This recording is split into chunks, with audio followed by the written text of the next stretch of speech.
So I guess in terms of those suicide attempts, one thing that is really hard for me to understand is, if I'm going for a walk up on a headland and I'm, with my partner or family, and I think about, how do people jump off this cliff? How do people take their own life?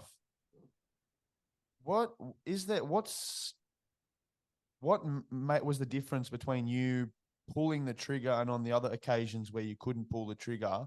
Is it just a sense of complete hopelessness? I imagine it's hard to describe, but if you had to put this into words, this feeling, how low was a point in your life where you actually felt like you could pull that trigger? That is something that I can absolutely not explain apart from just being in so much internal pain that you cannot see a future. You cannot get from day to day. You're in total darkness on a sunny day. You cannot see one good thing. It's the cup half empty in every situation, and no light at the end of the tunnel. That is the only way, and I'm not doing it any justice at all.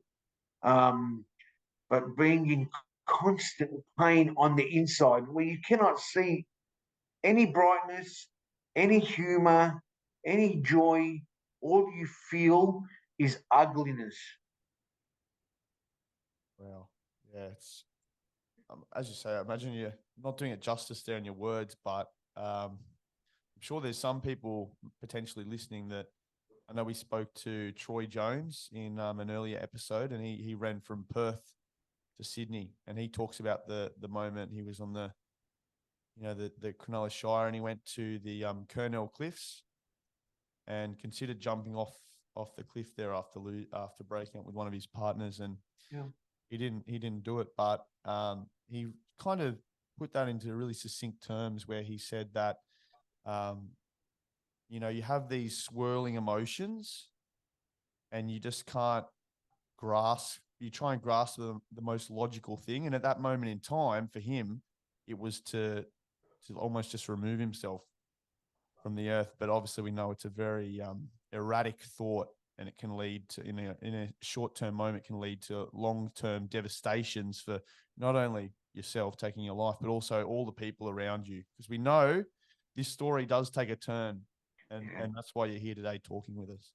I had convinced myself that the world was better without Simon Fenech. Had I have succeeded, I would have hurt a lot of people, and I would never be able to be the person I am today, obviously.